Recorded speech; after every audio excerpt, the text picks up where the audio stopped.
도서관 단골 손님들의 전화수다방. 내가 빌린 책.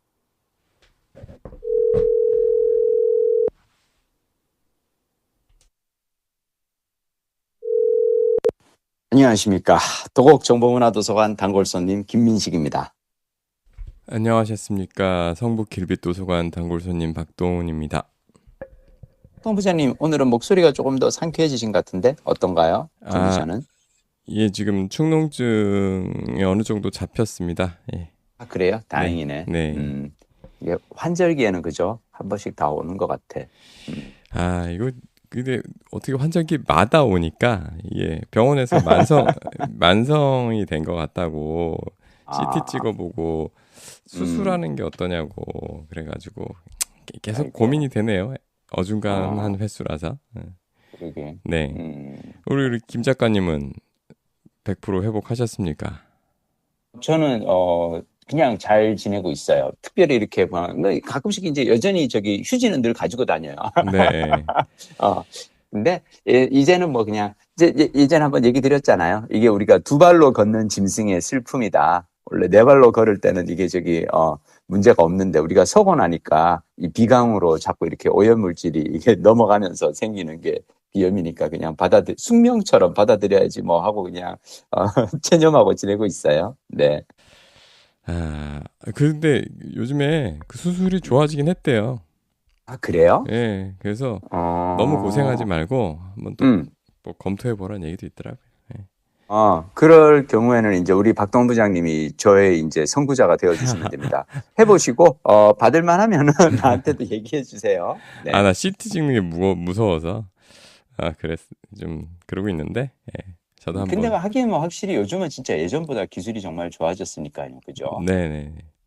근데 저는 음. 기술의 발달을 진짜 눈으로 제대로 목격한 거는 네. 그 소년의 시간이라는 드라마예요. 아, 혹시 보셨나요? 그 드라마? 드라마.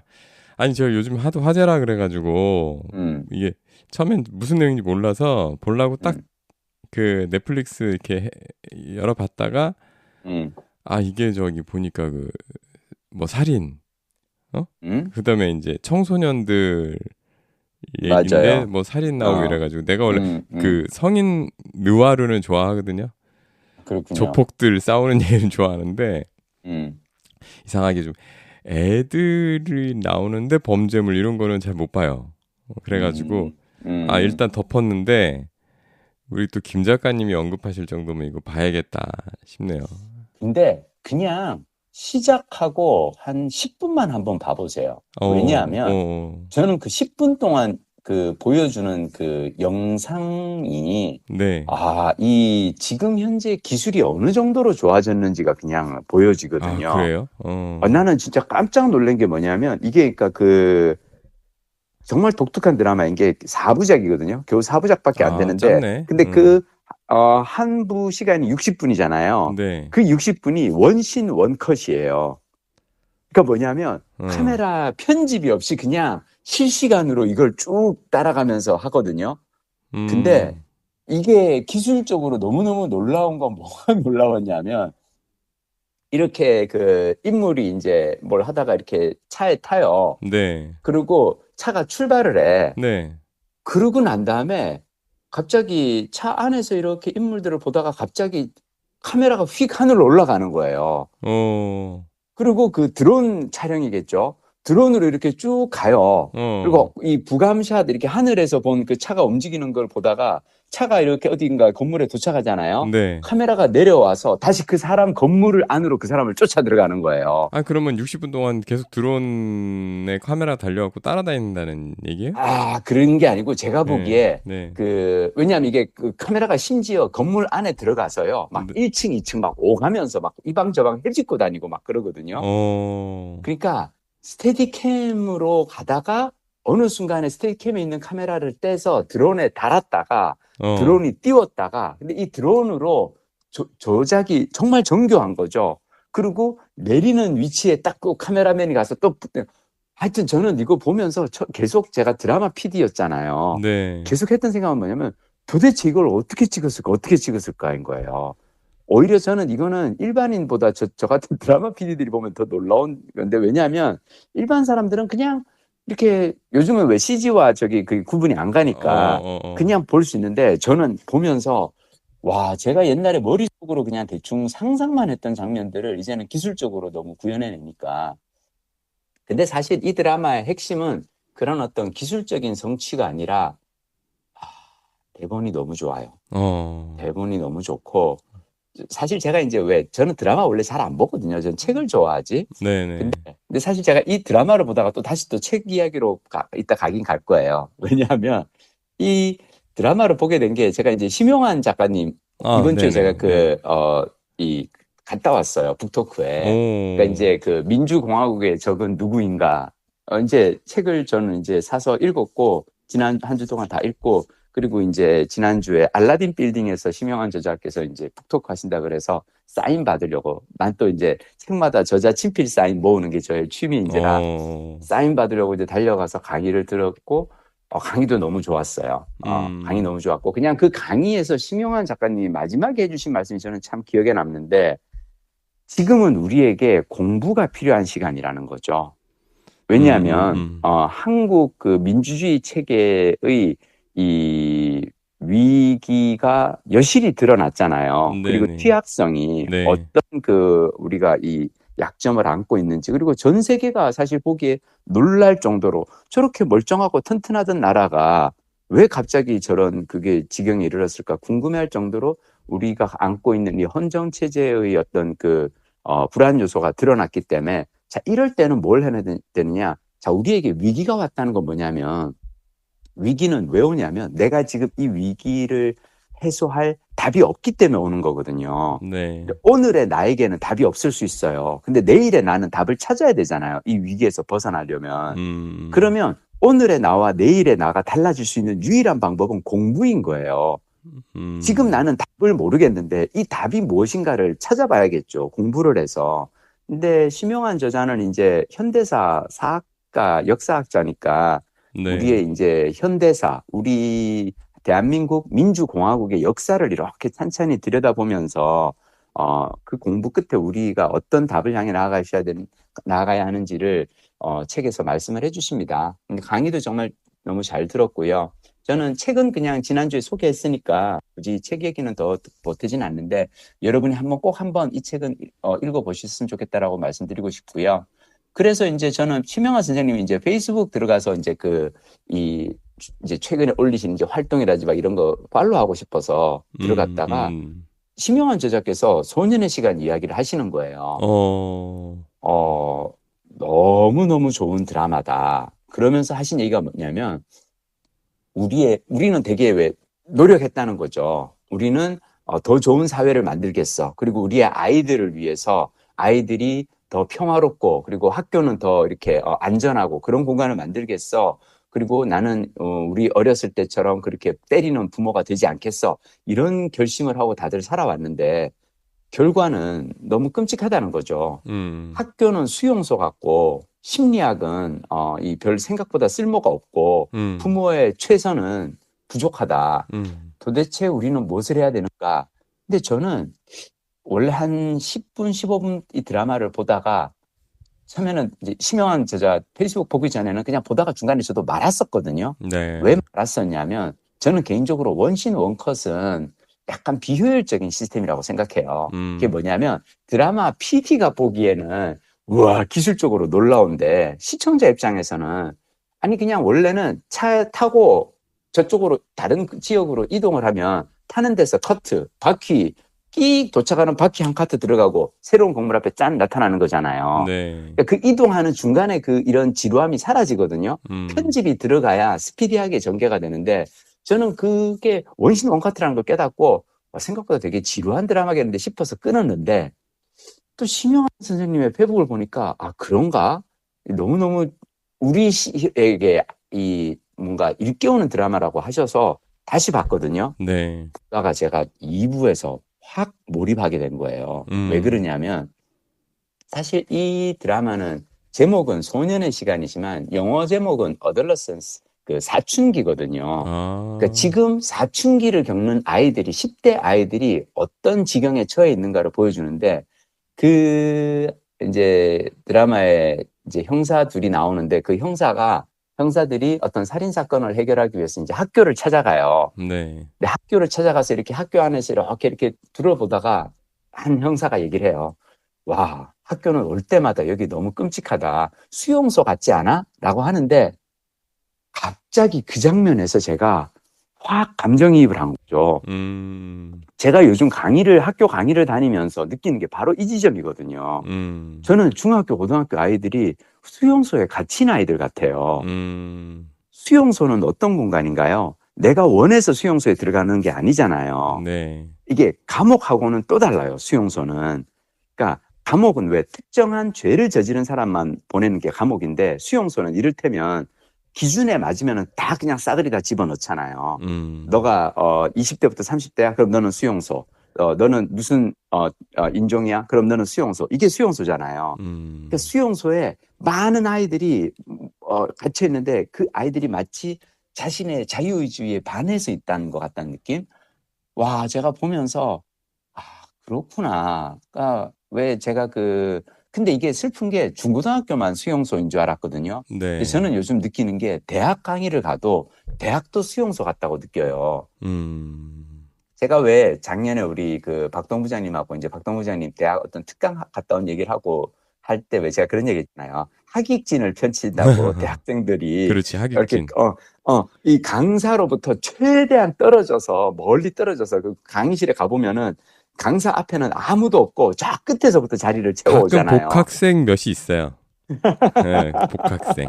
그러니까 그 복학생들은 뭐냐면 군대 갔다 와가지고 인생을 제대로 한번 그렇지. 살아봐야겠다는 어떤 그 의지로 불타는 친구들. 어. 근데 그 복학생을 자 뒤에 앉아 있는 다른 학생들이 선망의 눈길로 보느냐면 그게 아니라 저 꼰대는 왜 저기 가서 저러고 있지? 약간 안쓰러운 눈빛으로 보는 거 약간 그런 거 느끼지 맞아, 않아요? 맞아. 저는 그리고 왜 늦게 온 애들이 할 수 없이 빈자리 뒤에는 빈자리가 없으니까 앞에 와서 앉잖아요. 내가 그래서 그리고 그랬어. 안 어. 잡아먹는다고 일로 와라 봐. 근데 그 늦게 온 학생이 이씨 뒷자리는 다 찼네. 할 수 없이 이렇게 중간 정도에 앉으면서 애가 표정은 뭐냐면 나는 망했어인 거예요. 근데 나는 그걸 이렇게 들여다보면서 아니 왜 중고등학교는 이해할 수 있어. 가기 싫은데 그냥 의무 교육이니까. 근데 대학은 우리가 왜 그래도 선택할 수 있잖아요. 네. 근데 저는 대학도 이제는 수용소가 되었구나라고 느끼게 된 게 뭐냐면 이게 한국의 경쟁 교육이 너무 치열하다 보니까, 그러니까 고등학교 3학년 수능으로서 모든 성과가 나버린 것 같은 거예요. 그리고 대학생들은요, 그 어떤 대학생도 자기가 앉아있는 그 자리에 만족하지 않습니다.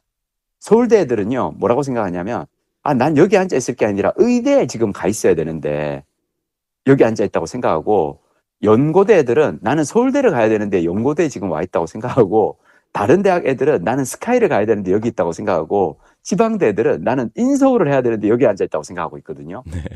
나는 이게 너무 슬픈 게 그 어떤 대학생도 나는 내 실력에 맞춰서 여기에 딱 왔어. 너무너무 행복해라고 하는 사람이 생각보다 드물다는 거지. 왜냐하면 그들이 자신이 있는 공간에 그 자리에 너무너무 행복하다면 하객진으로 앉아있을 이유가 없거든. 내가 너무너무 여기 오고 싶은 곳에 왔고 너무너무 듣고 싶은 지금 강의를 듣고 있으면 앞자리부터 채워야죠. 근데 그게 아닌 거야. 그러니까 나는 소년의 시간을 보면서 문득 이거 정말로 그냥 지금 우리 아이들이 겪고 있는 현실이 뭔가를 보여주네. 근데 제가 그 다음에 또 띵 하고 맞은 건 뭐냐면 이제부터는 책 얘기가 갑니다. 네. 제가 이제 죄송해요. 오늘도 내가 너무 말이 많다, 그죠? 아니야, 그렇게 해주세요. 오늘 제가 별로 읽은 게 없어서. 드라마 보다가 읽은 게 없어가지고. 제가 또 이제 페이스북을 들어가서 이제 또 이제 제가 팔로우하는 제가 쫓아다니는 저자 중 한 분이 김현수 선생님 계세요. 작년에 제가 왜 한번 왜 소아 청소년 이렇게 이 아이들의 이제 정신거에 대해서 얘기를 하고 뭐 괴물 부모라든지 코로나가 우리 아이들에게 남긴 상처들 이런 책들 많이 쓰셨거든요. 네. 저는 이제 김현수 선생님 강의도 쫓아다니고 또 이제 책을 읽으면서 하는데 김현수 선생님이 소년의 시간에 대해서 페이스북에 글을 올리시면서 어, 뭐라고 하셨냐면 이 드라마를 보고 여러분이 놀라셨으면 이제는 우리가 책을 읽고 그래서 우리 아이들을 위해서 우리가 이제 이렇게 괴물이 되어버린 아이들을 위해서 우리가 무엇을 해야 되는가에 대해서 책을 읽고 우리가 한번 세미나를 해봅시다라고 하신 거예요. 네. 이제 이 김현수 선생님 세미나를 제가 너무너무 듣고 싶은데 4회를 하시는데 하필 제가 지방 강의하는 날하고 이렇게 겹쳐 있어가지고 세미나는 제가 못 가고 대신에 세미나를 못 가는 대신에 김현수 선생님이 주제도서라고 올린 그 책을 찾아봤어요. 그 책이 뭐냐? 네. 자본주의 사회에서 남성으로 산다는 것. 이게 뭐냐면 그 스기타 슌스케라고 하는 일본 저자가 쓴 책이거든요. 이름 들어본 분인데. 스기타 슌스케.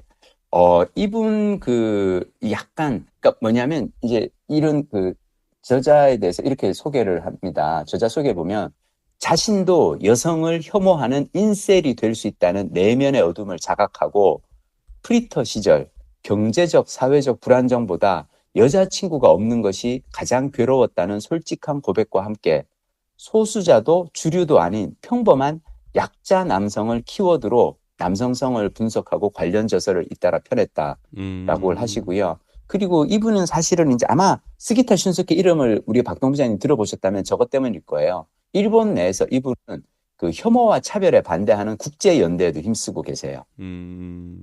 일본 내에서 왜 헤이트 스피치라든지 막 이런 게 좀 많이 늘어나잖아요. 이런 그 현상을 이제 왜 이런 게 일어나는가에 대해서 이제 책을 내시는 분인데, 사실 저는 이게 소년의 시간을 읽고, 와, 영국이 학교가 저 지경이야? 왜 우리 교육이 망했다고 생각하잖아요. 영국으로 돈 좀 있는 집이 요즘 영국으로 유학 가잖아요. 영국으로 돈, 써서 보내기 전에 소년의 시간 먼저 한번 보셨으면 좋겠습니다. 영국의 학교가 어떤지가. 근데 이게 사실은 왜 작년에 미국에서 나온 책을 제가 왜 작년에 읽은 책 중에 가장 최고로 인상적인 책이었다고 꼽는 불안세대 있잖아요. 불안세대. 난 그게 떠오르더라. 그러니까 이게 사실은 소년의 시간, 불안세대, 그리고, 자본주의, 그리고 한국에서 지금 이 뚜렷이 또 이번에 이 탄핵 전국에서 계엄 사태에서 또 존재감을 드러내는 게 신남성연대잖아요. 네네. 이 모든 게 다 연결되어 있다는 거예요. 그러니까 책을 읽으면서 드라마를 보면서 페이스북 저자들이 이렇게 그분들의 하는 그 논의를 내가 보면서 김현수 선생님이 하신 얘기가 이건 거예요.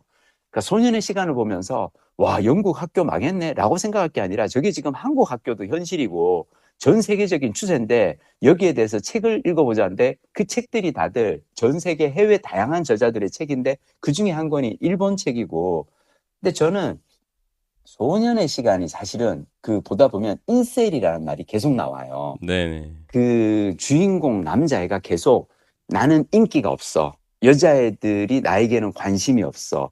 그래서 나는 인셀. 근데 인셀이 혹시 뭔지 알아요? 박동 부장님? 알았었는데. Involuntary celibacy. 그러니까 뭐냐면 비자발적 동정이에요. 네. 참 이게 좀 어려운 단어인데 쉽게 얘기하면 뭐냐면 나는 여성과 이성적 관계를 맺고 싶은데 아무도 나에게 그런 기회를 주지 않아서 나는 그냥 할 수 없이 동정으로 살아가는. 근데 이게 지금 전 세계적 현상이라는 거죠. 네. 근데 이게 왜 이런 일이 펼쳐지냐면은 자본주의 세계에서는 왜 이제는 그러니까 옛날에는 왜 우리 이런 거 있었어요. 가난한 청춘 남녀가 만나서 반지하 단칸방에서 살림을 시작해서 둘이서 으쌰으쌰해서 우리 한번 잘 먹고 잘 살아보자라고 이렇게 열심히 해서 벌어서 뭔가 이런 그게 있었잖아요. 네.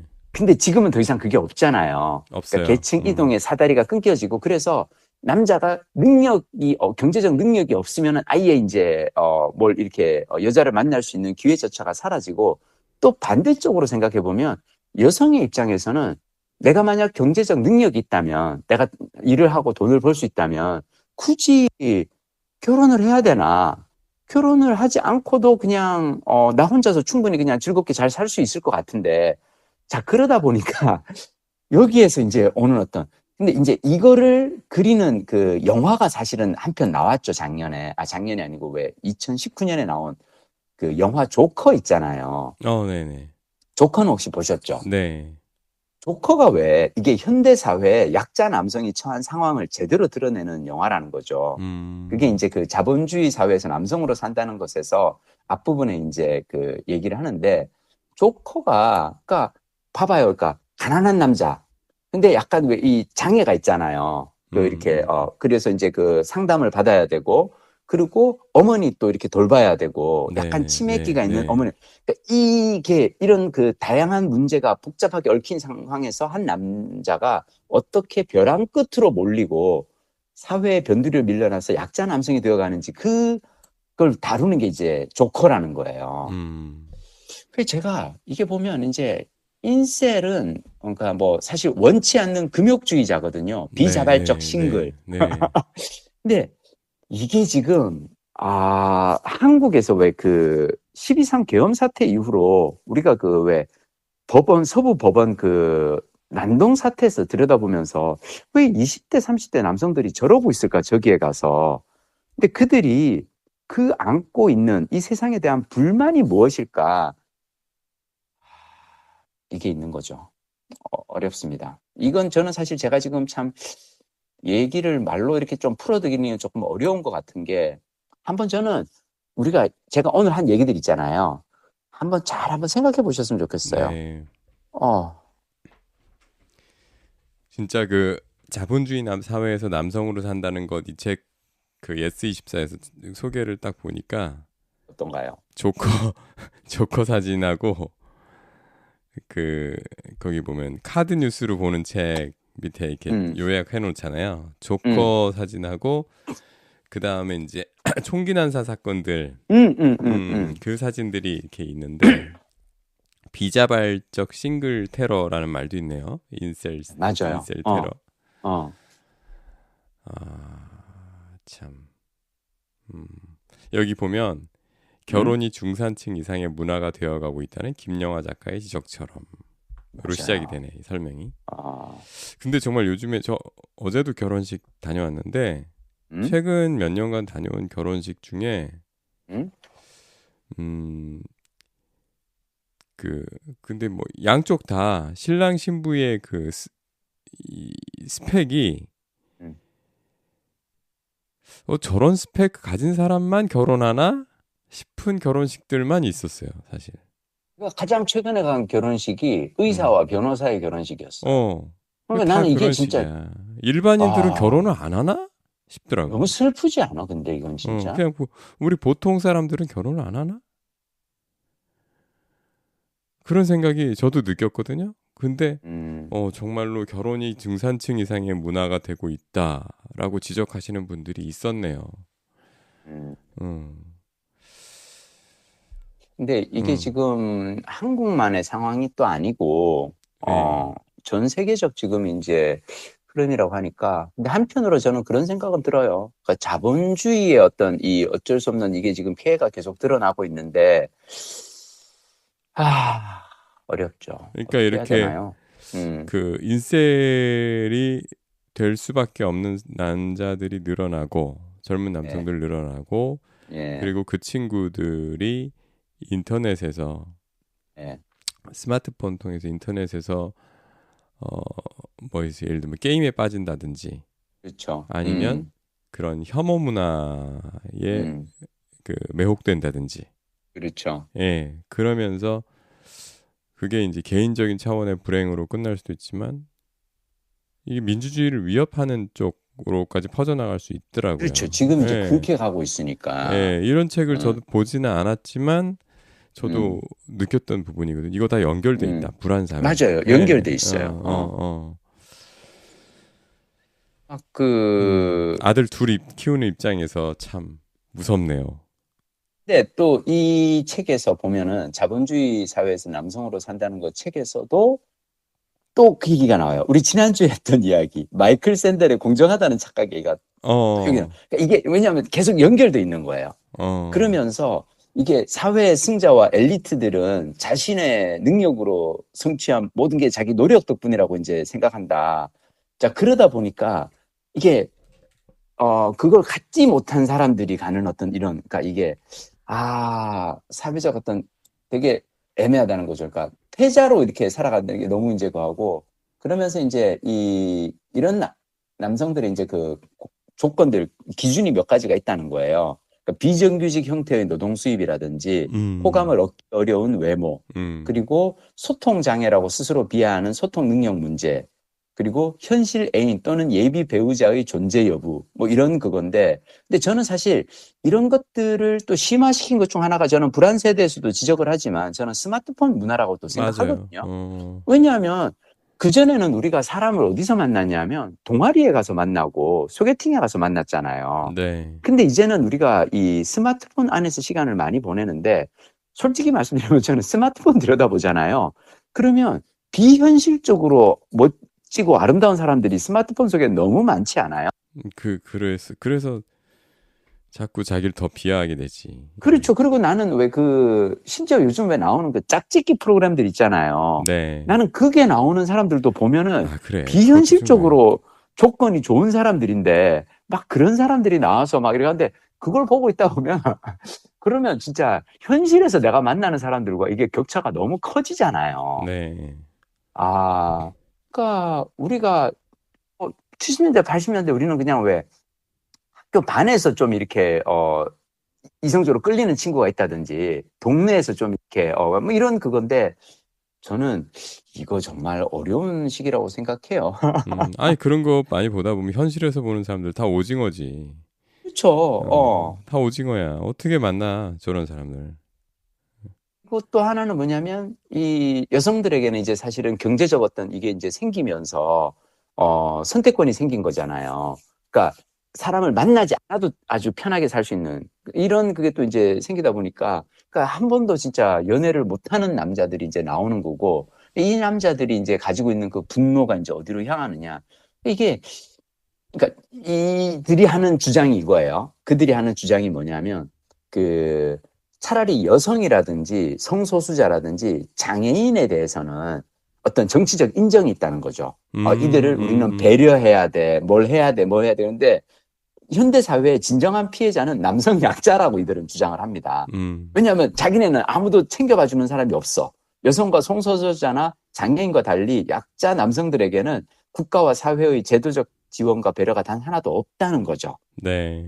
그러면서 이제 이 책 저자가 얘기하는 건 뭐냐면, 그렇다고 해서 니들이 분노할 게 아니라, 그렇다고 왜 나는 쟤들만큼도 대접을 안 해? 분노할 게 무엇을 할 것인가인데, 그러니까 이게 건강한, 그러니까 남성으로 자신의 어떤 이걸 생각을 키워가면서 살아가는 게 어려워지죠. 왜냐하면 이들에게 이 어둠의 세계가 존재하거든요. 스마트폰 속에서는. 네.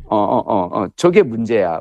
지하철 저게 시위가 문제야. 뭐가 문제야. 무슨 문제야. 뭐 이제 이런 식으로 이제 하는 그 세력들이 있기 때문에, 어떻게 해야 되나요? 이 책 다 보셨어요? 보고 계세요? 중이에요. 읽고 있는 중이에요. 지금 이번 주에 지금 한 5-6권의 책을 동시에 아이고. 지금 읽고 있어서. 김현수 선생님 소개한 책? 다른 책들도 있고, 그리고 사실, 저는 항상 그게 있어요. 책을 읽을 때 무조건 읽어야 하는 책만 읽지 않아요. 읽고 싶은 책도 읽어요. 솔직히 저는 이 책은 읽으면서 되게 좀 약간 우울하거든요. 왜 우울하냐면, 답이 없는 것처럼 보이고, 그리고 이 책을 읽으면서 내가 또 우울해지는 게 뭔지 알아요? 난 차라리 이 이상한 집회에 나오는 신남성 연대들을 손가락질하고 싶은데, 저들 웃긴 놈들 아니야? 또라이 아니야? 미친놈들 아니야? 라고 손가락질하고 싶은데, 이 책을 내가 읽다 보니까 걔들이 안쓰럽고 걔들의 입장에 내가 자꾸 이렇게 동정하게 되는 거예요. 그래서 무슨 얘기인지는 알겠죠? 네. 그러니까 그들의 입장도 나는 이해가 될 것 같으니까, 진도가 빠르게 가진 않아요. 근데 나는 다만 이 책을 정말로 의무감으로 읽고 있어요. 왜냐하면 우리가 함께 살아야 되는 공동체 일원들이잖아요. 그들 또한. 그래서 의무감을 읽고 있고, 근데 그 와중에 제가 또 재미로 읽고 있는 책들은 또 이제 제가 좋아하는 미야베 미유키, 미미 여사의 청과 부동명왕이라 그래서 미시마야 시리즈도 읽고, 정말 재밌게 읽은 책은, 이번 주에 끝낸 책은 이석원 작가의 언니네 이발관. 이석원 작가의 책도 되게 언제 들어도 좋은 말이라는 책이 있는데요. 이 책도 어떻게 보면 약간 찌질한 남자가 연애하는 이야기인데, 이 책 제가 재밌게 읽고 있고, 아, 다 개인적으로, 소설이네. 그죠? 소설이에요. 네. 그리고 저는 지금 아, 또 요건 읽고, 산문집이네. 이석원. 아, 근데 저는 산문집인데 약간 소설 같다는 느낌이 들었어요. 어, 재밌어요. 되게, 어, 왜냐면 한 가지 흐름으로 쭉 가요. 음, 산문집은 다양한 주제가 나오는데 이건 그냥, 약, 이렇게 얘기하면 좀 웃기지만 찌질한 남성의 연애담 같은 약간 그런 그건데, 죄송합니다. 이성원 작가님 들으라고 한 얘기는 아니고, 그냥 이게 이분이 그 유머 코드가 그래요. 약간 자학 개그가 있어요. 음. 나같이 찌질한 놈을 누가 좋아해 줄까? 약간 그런 어떤 자학 개그가 있고, 그리고 브라이언 트레이시의 행동하지 않으면 인생은 바뀌지 않는다. 이 책도 읽고 있고, 많이 읽고 있어요. 아유, 그 와중에 드라마 보시려면 힘들죠. 뭐, 제가 아시다시피 이제, 은퇴자니까 가능한 삶인 거죠. 아니, 저는 사실 요즘에 음. 책에 좀 소홀합니다. 왜? 어제로 그 뭐야 뭐 계속 좀 해야 되는 일도 아, 시간 드는 것도 있지만 그 어제로 마친 그 뭐냐 폭삭 속았수다의 폭삭의, 얘기 좀 16시간을 해주세요. 저처럼 안 본 사람을 위해서 전도 한번 해주세요. 아이 전도를 왜 해요? 보시는 게 낫지. 저는 그 그래요. 아이유란 배우가 음, 참 똘똘하다는 생각이 들었어요. 어떤 면에서? 물론 이제 아이유한테 제안이 왔겠지만 음. 드라마 성공하니 참 좋구나. 그쵸. 예. 인생 드라마를 또 하나 만들었구나.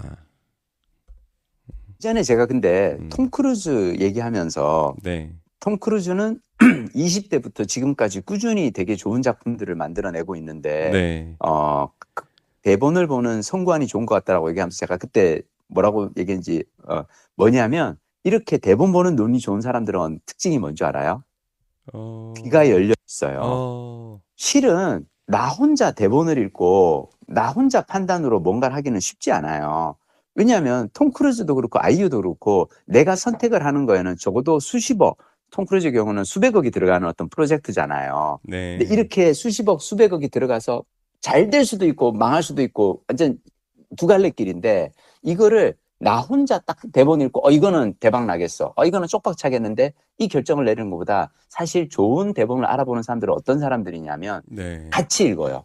자기 주위의 사람들과 같이 읽고 여기서 말하는 주위 사람들은 뭐냐면 소속사 이를테면 대표부터 시작해서 매니저까지 그러면 소속사 대표가 이를테면 아이유와 함께 이렇게 한 몇 년을 봐왔으면 아이유에 대해서 가장 관심이 많고 또한 아이유가 잘 되기를 가장 열렬하게 응원하는 사람이 누구겠어요? 그 음, 소속사 매니저들이겠지. 왜냐면 아이유가 일단 잘 돼야 되니까. 음, 근데 이 소속사 대표한테 드라마가 한두 개가 들어오겠냐고요. 음, 그렇잖아요. 아이유 같은 정도의 이 배우에게는 영화부터 시작해서 온갖 시나리오가 들어올 텐데 그걸 보고 골라서 본인에게 줄 거거든요. 음, 이거 잘 골라야 돼요. 그리고 근데 여기에 만약 좀 이상한 내가 제작사 대표를 만나잖아요.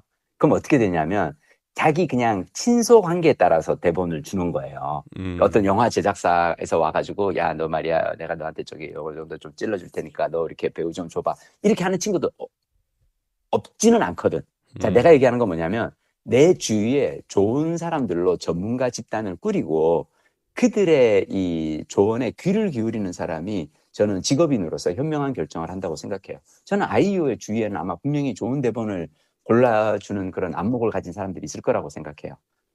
왜냐하면 이 과정에서 제일 중요한 게 뭔지 알아요? 배우가 실은 엉뚱한 대본에 꽂힐 때도 있거든요. 가끔씩. 그럴 수 있겠네요. 그렇죠. 배우가한테 또 이렇게 어떤 감독이 연락해서, 지난번에 나랑 해서 잘 됐잖아. 내가 이번에 이 작품 쓰고 있는데 한번 봐봐. 서 엉뚱한 작품에 꽂혔는데 그걸 보고 아니되옵니다. 라고 얘기해 주는 사람도 필요하거든요. 음, 아니되옵니다. 제가 보기에 이 대본 이래서 조금 문제가 있는데, 폭삭이 아마 잘 되었다면 그런 게 아닐까요? 일단 뭐, 음, 감독과의 어떤 이 신뢰 관계도 있을 거고요. 그죠? 네. 그리고 주위에서 또 좋은 대본을 골라간. 하여튼, 아이유라는 배우는 이번에 아주 그냥 많은 사람들에게 또 극찬을 받고 있더라고요.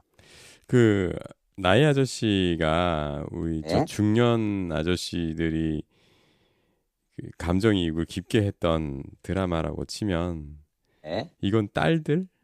맞아요. 그런 얘기 들었어요. 예. 어, 딸들이 다 내 얘기라고 생각할 아, 그렇구나. 만한 음, 또 그런 작품이 하나 나왔네요. 음, 음. 그리고 부부? 괜히 음? 부부애가 애틋해지는? 예. 그 되게 그 권장할 만한 드라마인데요. 맞아요. 예. 사실 드라마가 네, 좋은 드라마는 힘이 굉장히 세잖아요. 그 그렇죠. 어떤 맞습니다. 장르보다도 힘이 센 게 맞습니다. 드라마더라고요. 맞습니다. 네. 음, 보세요. 저는, 물론 이제 시간이 좀 많이 들 겁니다. 이게 뒤로 갈수록 사실 그 있잖아요. 이게 드라마가 하나 다 챙겨주는 드라마 있죠. 앞에 와, 복선 다 따뜻한 깔아놓고 드라마구나. 어. 복선 깔아놓은 거 복선 하나하나도 아, 그렇군요. 놓치질 못하는 거라 생략을 예, 못해가지고 다 예. 짜맞추고 끝나거든요. 그리고 등장인물 그, 하나하나 다 챙겨주고 끝나다 보면 그 작가님이 진짜 좋으신 사람이 좋으신가 보다. 하나도 못 버리는 거지. 그래가지고 음, 뒤로 갈수록 호흡이 느려지다가 음, 어, 그래서 어떤 분들은 못 참을 수도 있겠다. 음. 그런 생각도 좀 했습니다. 근데 음. 이게 사실은, 저는 드라마 대본은 때로는 좀 비정하게 써야 된다고 생각하는 게 네, 왜 그러냐면, 항상 왜 드라마의 초반에 극적 그 긴장을 갖다 높이기 위해서 우리에게 필요한 거는 악역들이잖아요. 네, 악역들이 있어야 되거든요. 네, 그래서 그 악역에게 막 이렇게 그걸 하는 그 주인공을 보면서 이제 시청자들이 응원하면서 저 주인공이 그래서 저걸 극복하고 잘 됐으면 좋겠어. 라고 하는데 나중에 가서 사실은 이 악역들은 훅 버려야 되거든. 왜냐하면 그냥 악역들을 딛고 주인공이 성장해서 그 다음 단계로 나아갔으니까. 응, 근데 정말 좋은 분들은 또 그래도 1회, 2회 나왔던 그들의 사연은 또 뭔지를 또 하나하나 또 챙겨주시는 분들도 맞아. 있어. 어, 넌 다 챙겨. 여기 작가님이 너무 지나고 좋으신 보면 분이구나. 나쁜 사람이 없어. 아, 음, 그렇죠. 개인적으로 저는 마지막으로 제가 네. 어제 너무너무 즐거운 하루를 보냈거든요. 아, 어제 부럽다. 보낸 이 하루에 대해서 이야기를 제가 드리고 마무리를 할까 하는데 네, 어떨까요? 좋습니다. 예. 제가 실은, 매일매일이 축제야. 제가 실은 뭐가 있냐면 저는 남들이 보내는 광고 문자 나는 설레면서 한번 보자라는 생각이 있어요. 어, 우리가 뭔가 이렇게 광고 문자가 뜰 때 왜, 뭐야 또 이것도 저기 카톡에서 뭐 이상한 거 하나 왔네. 이렇게 하고 말잖아요. 네. 근데 그걸 볼 때마다 한번 설레보자요. 이를테면 페이스북에 들어갔어도 마찬가지예요. 남들은 뭐야, 뭐, 저자 북토크하네. 이럴 때마다 나는 설레는 거야. 혼자 막 설레는 거지. 신용한 저자가 새 책을 냈네. 김현수 선생님이 소년의 시간 보시고 세미나 하시네. 이렇게 설레야지 나의 음, 행동으로 이어져요. 어, 그렇잖아. 그래야지 내가 책을 주문을 하고 쫓아가고 소개한 책을 읽고 막 그러잖아요. 근데 이게 이런 습관이 계속되다 보니까 전 사실 한 달 전인가? 어느 날 카카오톡에서 가끔씩 왜 여행 상품 같은 거 이렇게 오잖아요. 네. 근데 확 설렌 게 뭐냐면 천안 각원사 당일 여행 그러면서 벚꽃 맞이 여행 이러는 거예요. 어, 그때가 이제 그 2월 말이었어. 네. 그러니까 근데 나는 이제 막 대만 여행 갔다가 3주 여행 마치고 이제 돌아왔지. 그래서 아유 2월 이제 짝수달 해외 여행을 갔다 왔고 이제 홀수달에는 뭐 하나 이러고 있는데 갑자기 3월 말에 벚꽃 필 무렵에 벚꽃 명소를 돌아보는 어떤 그 여행 상품이 이렇게 떴는데 보니까 가격이 말도 안 돼. 19,900원이야. 음, 그러니까 서울에서 8시에 출발해가지고 천안에 가서 네 군데를 돌아봅니다. 네 군데가 다 너무 좋았어. 아니야, 5군데를 돌아보는구나. 뭐냐면 어제 아침 8시에 출발해요. 네. 그래서 어디를 가냐면 이제 천안 각원사라는 곳이 있는데 여기가 봄에 이제 벚꽃 피는 절이라는 거예요. 음, 근데 슬픈 거는 내가 이 예약할 때만 하더라도 나는 지금쯤이면 벚꽃이 필 줄 알았는데 어제 안 폈단 말이야. 그죠? 근데 뭐, 음. 어떡하겠어. 서울엔 가서, 폈던데, 여의도에? 그쵸. 맞아요. 서울에 음, 핀 데 있어. 근데 여기는 아직 안 폈더라고요. 음, 그래서, 근데 저는 그래도 되게 좋았어요. 여기 이제 막 국내 최대 청동불 있고 막, 되게 이제 절을 처음 가본 절인데 천안각원사 되게 좋았고, 그 다음에 이제 대한민국 민간정원 1호라고 하는 그 아름다운 정원 화수목이라는 곳이 있어요. 다 처음 들어본 곳이네. 그죠? 근데 여기가 갔더니 그 수목원, 아기자기한 수목원인데 막 안에 인공폭포 있고 막 석부작길 있고 너무 예쁘게 잘 꾸며놓은 거예요. 그 저는 이제 막 어제 또 걷기 좋아하니까 거기 가서 막 이제 걸었어. 거기 그냥 개인으로 가면 입장료가 8,000원인데 세상에 2만 원에 입장료가 포함이 돼 있는 거죠. 그 버스도 타고 가고. 그렇지. 버스 타고 가고. 그리고 중간에 이제 점심 때가 되니까 이분들이 이제 또 그 병천 천안에 있는 그 병천 병천 순대거리가 순대. 있어요. 맛있던데. 거기 가서 먹고. 근데 이 그 가이드가 얘기를 해요. 병천 순대거리 가서 이렇게 점심 드실 때 너무 많이 드지 마세요. 왜냐하면 그 이후에 그 다음으로 가는 곳이 그 뚜주르 빵돌 가마 마을이라 그래서 이제 또 이게 참. 빵집 맛있는 집을 가는 거야. 그리고 마지막이 어디였냐면 마지막에 또 예술이었어. 안성의 뉴플레이스. 안성 금광호수 하늘 전망대 둘레길이라는 곳 알아요? 저 몰라요. 어제 하나도 처음 들러본 곳이 없는데. 그렇지.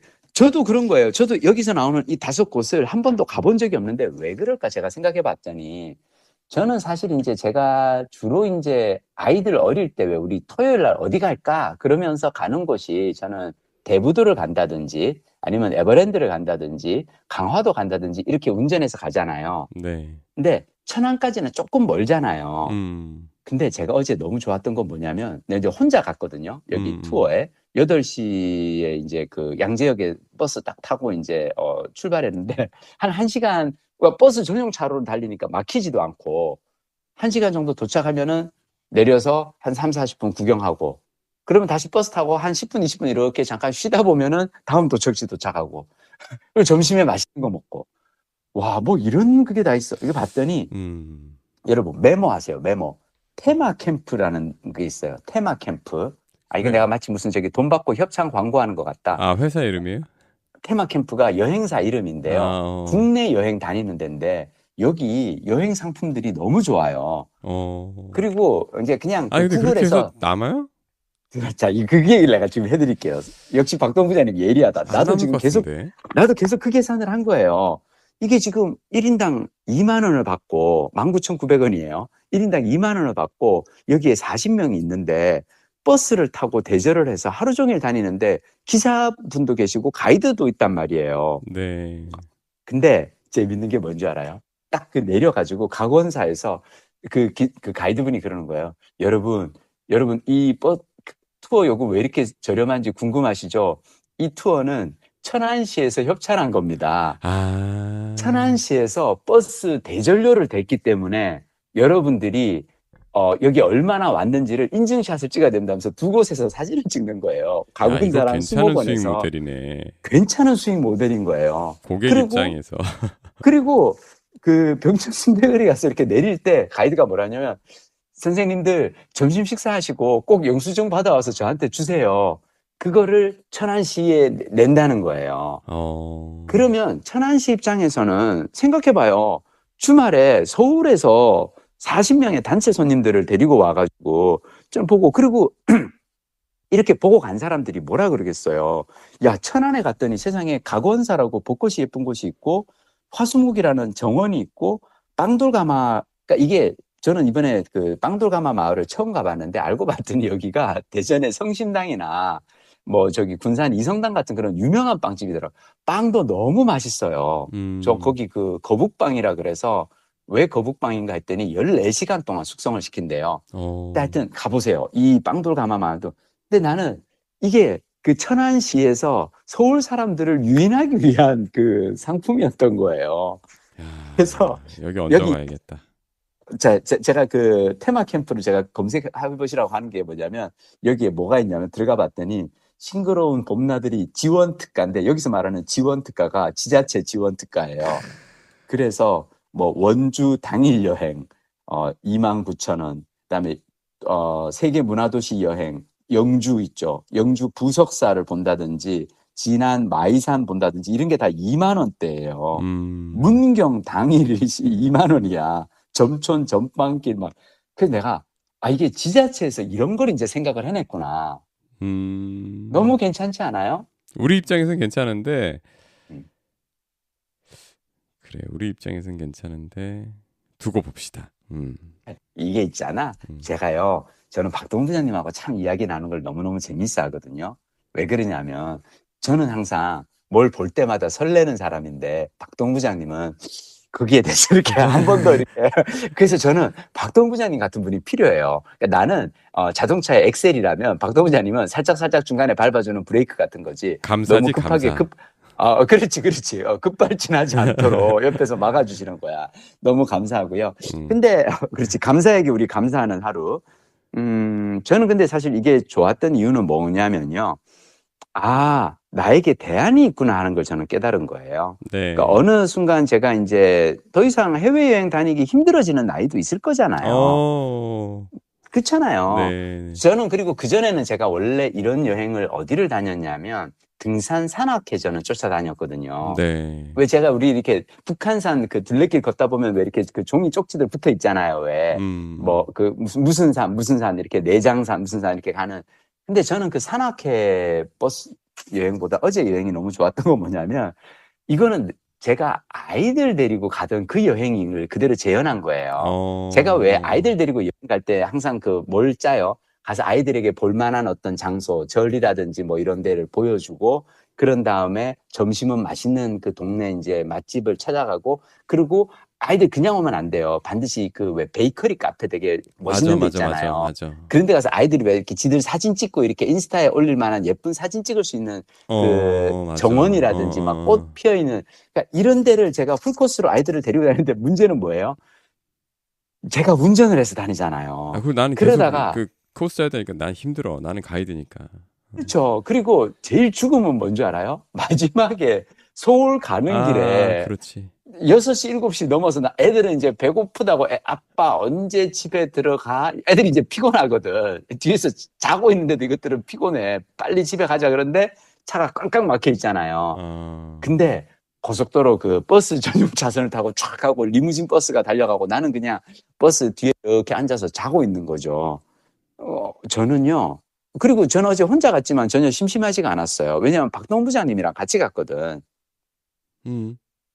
제가 어제 실은 가면서 계속 우리 이 팟빵에 올라온 우리 이전 방송분 들으면서 갔거든요. 버스니까. 그러니까 박동 부장과 제가 이렇게 수다를 나누면서 가는 것 같은 그런 기분인 거예요. 그래서 그러니까 저는 인생이 좋은 건요. 대안이 있다는 건 참 감사한 일이거든요.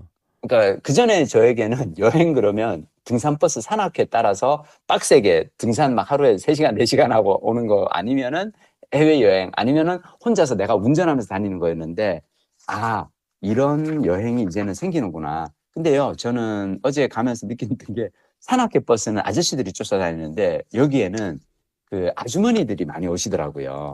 그리고 아주머니들이 보기에 너무 좋잖아요. 왜 수목원 가고 막 그리고 그 베이커리 카페 가서 막 사진 찍고 아주머니들 얼마나 즐겁겠어요. 그리고 엄마와 딸이 같이 온 분들이 또 많았거든요. 나는 참 모녀 관계들은 참 그건 좀 되게 아름다워. 부럽기도 하고. 부럽네. 그래서 부럽지 모녀들 관계는. 그래서 저는 이제 봄꽃이 본격적으로 피지 않습니까? 제가 어제 가서 눈발 날리면서 아직 꽃이 피지 않은 그 여행지를 먼저 제가 와봤는데 꽃이 없어도 저는 좋았거든요. 네. 여러분들은 봄꽃 피는 이 기간에 지자체 지원받아서 당일치기 여행들 한 번씩 다녀오시기 바랍니다. 꼭 가겠습니다. 나 이게 오늘 참 좋은 정보네요, 정말. 좋은 정보예요. 오늘도 네. 고생 많으셨고 아침에 하면 이 시간쯤 되면 화장실을 가고 싶어. 자, 얼른 인사드리고 화장실 가겠습니다. 고맙습니다. 다음 주에 또 만나요. 네.